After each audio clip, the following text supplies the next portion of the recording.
Hi guys, James at RampantLionReviews again for you today with another beer review. For this one we are going to cross the Øresund once again and go back to Denmark, and we're revisiting one of my favourite craft breweries here in Scandinavia. So for this one we're going to taste another beer from Amager Bryghus, and from what I understand this is another one of their American collaborations, this time involving Other Half Brewing Company from New York. So for this one we're having a taste of the Heavy Mental. This one is a double dry hopped Imperial IPA, double IPA, however you want to call it. Comes in at 9.4%.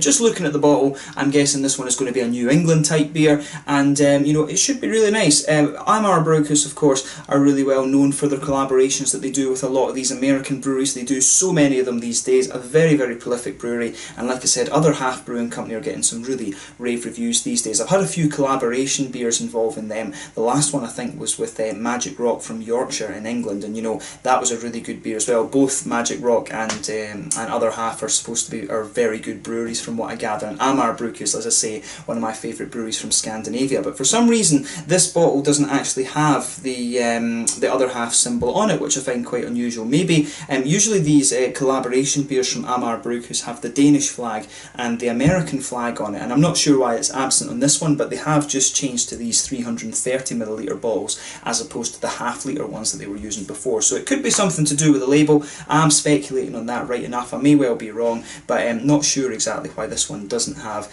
Other Half on it, because it is listed on Rate Beer and Untappd and things like that as a collaboration beer. But regardless, I'm sure it will be quite good. I'm looking forward to it, and I hope you guys enjoy my take on it. So anyway, as is usual with my reviews then, I'll tell you a little bit about the breweries involved here. If you want to get straight to the tasting, just fast forward. All the usual links are in the description below. That's the brewery websites, the link to my other reviews that I've done, both from Amager Bryghus and from Other Half as well. Hopefully I can add some more from Other Half's kind of core range if you like do some of their own beers, but I'm sure I will add both to both lists in the near future there. There's all the usual social media. If you want to see more beer reviews, do please consider subscribing to the channel. The whole channel of course has a geography based tagging system, so you can go into the home page and search for beer based on country, city, state, county, prefecture, whatever it is you're interested in. Do check out the playlist of beers from different countries. There is one there for all the Danish beers that I've reviewed for you, and another one for the American beers as well. This beer will probably appear in both of those, and as always, please do get in touch and let me know some of the other beers and breweries that you guys would like to see me review. It's always great to hear from you guys that are watching the videos, and the support that you show the channel is hugely appreciated. So anyway, to tell you a little bit about Amager Bryghus first off then, onto my brewery notes. So as I've told you before, Amager Bryghus are based in Kastrup in Copenhagen in Denmark, and these guys are probably one of the best known Danish craft breweries outside of the likes of Mikkeller and Toil, and I guess you can put Evil Twin in that bracket as well. These guys are probably the biggest craft brewery that actually brew their beers in Denmark, if that makes sense. But the brewery was established back in April of 2007 by two friends, Morten Valentin Lundsbach and Jakob Storm, both of whom had been avid homebrewers for a number of years. But apparently in school the pair were forced to do a chemistry and physics project together, and so they wrote about the fermentation process that was going on in beers, and they say that they had been hooked on the idea of brewing ever since. But both gained their brewing diplomas from the Scandinavian Brewing School in 2008, which is of course attached to Copenhagen University, and this brewery has since gone on to become really highly decorated. They've won a hell of a lot of medals and festivals and things like that. But their first brewery was located in Tornbo in the southern part of the city, and they've been expanding constantly over the last few years, and they've just moved into a new facility as well next to the airport, which has a much larger fermentation capacity, and I think they've also got a new brew kit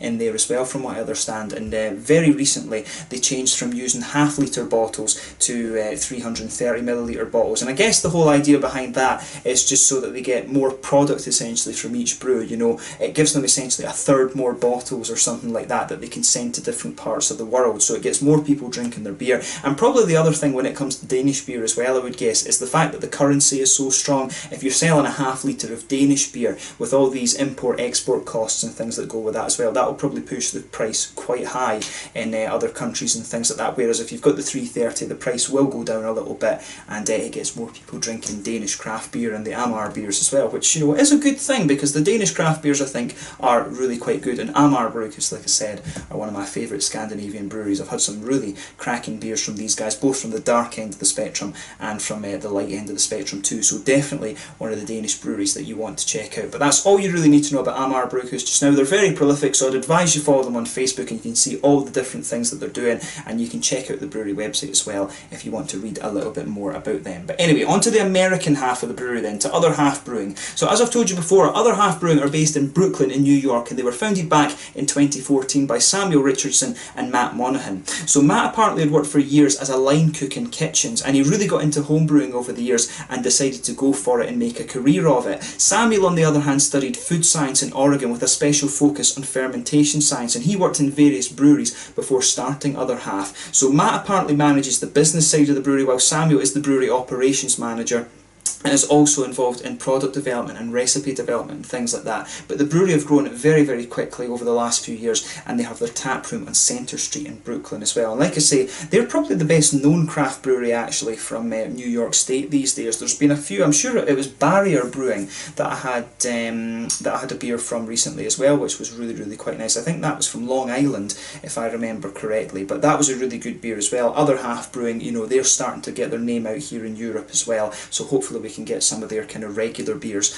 over here at some point, and I can review those for you as well. But you know, two very good breweries involved in this one, both famed for IPAs actually, although like I say, Amager Bryghus do some awesome Imperial stouts as well, but this one should be a real cracker when you consider the two breweries involved in it. But Other Half, like I say, hopefully I can get out to New York at some point soon and try some of their beers and get some of their cans and things like that. So that's one for the future. But yeah, check out the brewery websites in the description below, but let's get on to the actual tasting of this beer itself. So yeah, there's a little look at the artwork on this one, that typical Amager Bryghus artwork on this one. You know, they really do put some great stuff on their labels. I really like the Amager Bryghus labels, and of course I think both Morten and Jakob are both big fans of heavy metal and rock music. There you can see there's the Amager Bryghus label on this one. It says on the side here, the more we feel encouraged to follow our true nature, the more it becomes evident that different people get off on different things. From foodies to metalheads to snout juice addicts, it's clear that there is a fetish and a market for basically every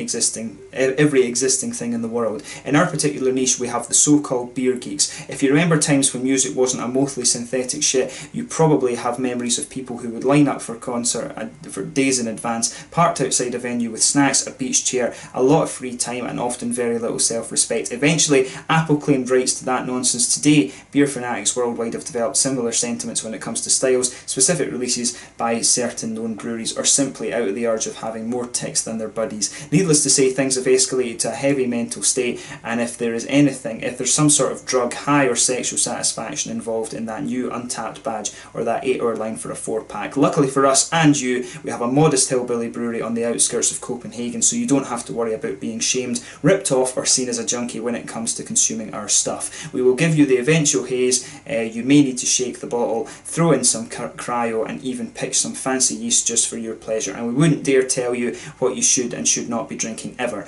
because mental we may be, but your high is ours and yours alone. And as long as you keep safe and no animals are being harmed, we will always encourage you to trip the fuck on. So yeah, pretty cool that. But yeah, lovely artwork on this one. I always enjoy the good these little labels and things like that, these little blurbs that Amager Bryghus like to put on their beer. This one is fairly fresh. It says best before August of 2019, so this one will have only just been released from what I gather. So yeah, nicely presented this one. The malt base in this one is Golden Promise and a little bit of wheat malt, torrefied wheat.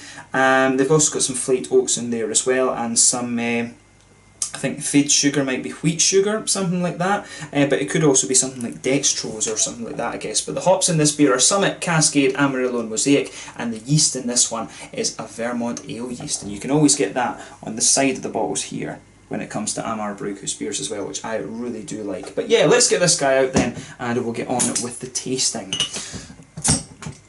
Nice smoky opener on this one then, and we'll get it out and into the glass. So there we go. I guess it's one of the things I'm going to miss about reviewing the Amager Bryghus beers. You know, you could always film the review, kind of drink as much as you want, knowing that you have safely another third or so of the beer left. But with the 330s, you know, I guess you have to be a little bit more conservative in what you're drinking during the review. But yeah, as you open this beer up, you can really smell some of these lovely kind of hoppy qualities coming out of the beer. The oranges really are quite evident in this one. That'll be the Amarillo and the Mosaic there. But as you can see, this one's poured a really nice, bright yellow golden colour. There's a solid finger of a frothy, I would say, perfect white head on this one. Not even creamy, to be honest, at all, but it looks absolutely lovely. And the, you know, the oranges, and I guess some of the blueberries I think as well. It does have a bit of that berry quality coming out of the beer as well, but you can really smell that coming out of this one, and it smells, you know, absolutely lovely with this. But yeah, it looks pretty much as you would expect from one of these New England type IPAs. So you can see if I put my fingers behind the glass, it is completely opaque. There's a lot of, you know, there is a lot of haze to this one, but it looks, as I say, pretty much like you'd expect. But let's take a closer look at the aroma then and just see how we get on with this one. Ooh, the aroma is actually quite interesting. So yeah, you can definitely smell that kind of wheaty sort of bready note in the beer. Definitely some of that nice sort of white bready quality in there. The Golden Promise I think is giving it a little bit of an almost kind of biscuity note. I always find with Golden Promise it just gives you that little bit of a kind of digestive, McVitie's digestive sort of biscuity feel to the beer, and you can definitely pick that up in this one. But yeah, definitely some oaty qualities I think. You can smell a good bit of that oaty creaminess. You can smell a little bit of the booze in this one as well, which is quite interesting. But yeah, that's really interesting. That I like how this aroma's going together. But yeah, on the hoppy side of things, it's the hops that are really kind of sticking out to me. You can smell there's quite a sort of spicy, almost licoricey, aniseedy sort of thing going on in this one. I think that's the Summit. From what I remember of Summit, it was supposed to give you this quite spicy, aromatic-y note to the beer, and you really can. I think there's an element of an aniseed in that, which is really interesting. I don't think I've had that in an IPA before. I can't remember how many beers I've had that have actually had Summit in them, to be quite honest. But I'm really picking up on that in this beer. There's a nice bit of that floral spicy note as well, which, you know, what you would expect. A little bit of lighter grassy qualities. And like I say, there's a good bit of orange in this one. That'll be the Amarillo. Definitely a little bit of the Amarillo in there. And you can get some of the lighter, juicier tangerines. And as I said, there's blueberries as well. And that's the Mosaic. That's the two notes you'd get, really, from the Mosaic. There might be a little bit of grapefruit or something in there. And that, you know, that's the Cascade. But that, I think that's fairly kind of pushed into the background, to be honest. It really is oranges, I think, that are coming out of this one, and the blueberries. But yeah, the thing that's really striking me about the aroma of this beer is that almost aniseedy, licoricey note that's coming out of it, which, you know, it's quite unusual for an IPA. Normally you would expect that, of course, from the likes of an Imperial Stout or something like that. I'd actually love to, you know, homebrew an Imperial Stout and just put Summit hops in it and see how it would come out. You know, if it's got that kind of licoricey flavour, and also put some of the Swedish licorice in it, that would be really quite interesting to do. Maybe something to think about for the future.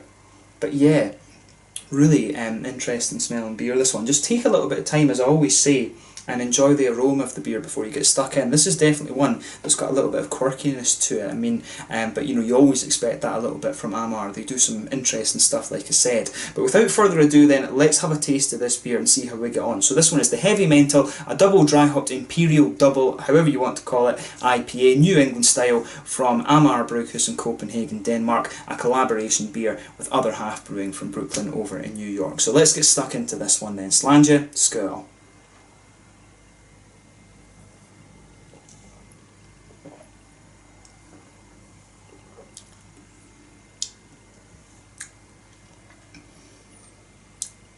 Yeah,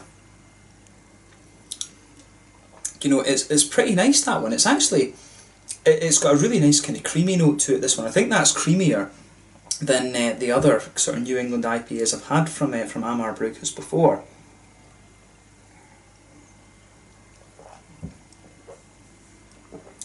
The first one I remember having from these guys was the Bastard Princess, and that was you know, that was one that I really quite enjoyed. That was their first attempt, from what I remember, at the New England type IPAs, and it came off like really nicely actually. It was a little bit more juicy from what I remember, but this one, they seem, compared to that, with this one they seem to have really kind of pushed up the creaminess of the malt base. I do wonder if that's maybe the other, you know, the Other Half influence in there, because that's one of the things that goes on with these collaboration brews all the time. Every brewery is learning off each other, you know, all the time. It really is one of the cool things, that sort of camaraderie you've got in the craft beer scene. But for me, this one, the malt base in this is definitely a little bit more creamy compared to the other New England IPA that I've had from Amager Bryghus. That said, I think it has been about a year since I've drunk one of these Amager Bryghus IPAs.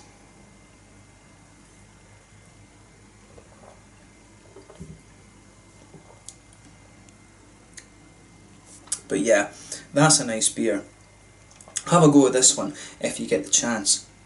So yeah, let's start with the malt base then. As I was saying, you know, you can feel this, you can feel that nice bready malt base, that just blankets the middle of your tongue. As you go further into the aftertaste, you get a little bit of that kind of almost biscuity, it's almost a little bit bread and buttery as well. You get that little bit of that McVitie's digestive kind of thing from the Golden Promise in this one. There's a little bit of a kind of sweeter, it's not even quite a caramel, it's not strong enough to be caramel flavour in this one, but you can feel that right in the middle of your tongue, and it's almost as you go further out towards the edge of the palate that you get that kind of biscuity note from the beer, but you can definitely feel the kind of oaty, creamy notes mixing into this one, which is really quite nice actually. The malt base on this one is really good. I mean, the Bastard Princess was a beer that I really enjoyed, but you know, on first impressions, I do think the malt base that they've got in this one is a bit better than that was. But that said, the Bastard Princess is a really nice beer itself.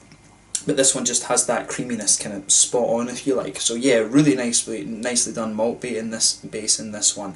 So yeah, onto the hoppy side of the beer then. The malt base is pretty much kind of what you would expect from the New England beer, but I like the way it has a bit of that biscuity sweetness as well. I've been noticing that recently, that a lot of these breweries are starting to put a little bit more sweetness into their malt bases as well, and I guess it's people missing the sweetness that you get from the kind of caramel malts in the West Coast IPAs, so I'm glad to see that that's making a bit of a comeback.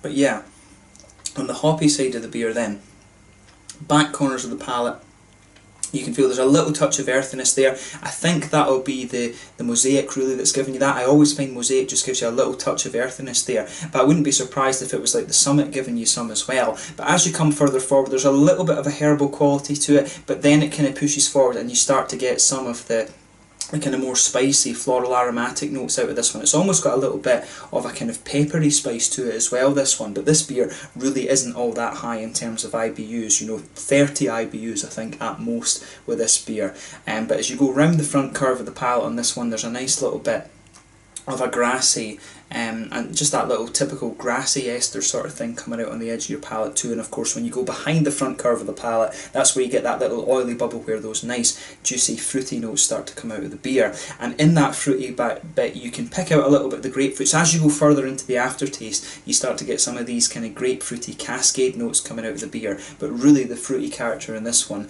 leans towards the orange. And if you've watched my channel before, you'll know that I love these big orangey IPAs, you know, the Mandarina Bavaria, the Pacifica, the Mosaic, the Azaka, the Amarillo, you know, probably my favourite hops just because of that orangey flavour you can get from them. And this one for me really hits the spot. You've got the more oily orange from the Amarillo, you've got the lighter kind of tangerine notes from the Mosaic as well, and as you go further into the aftertaste you get a little bit of the kind of blueberry note out of this one, which does come from the Mosaic. Right on the tip of the tongue, I think there's just a little bit of that blueberry quality in there too.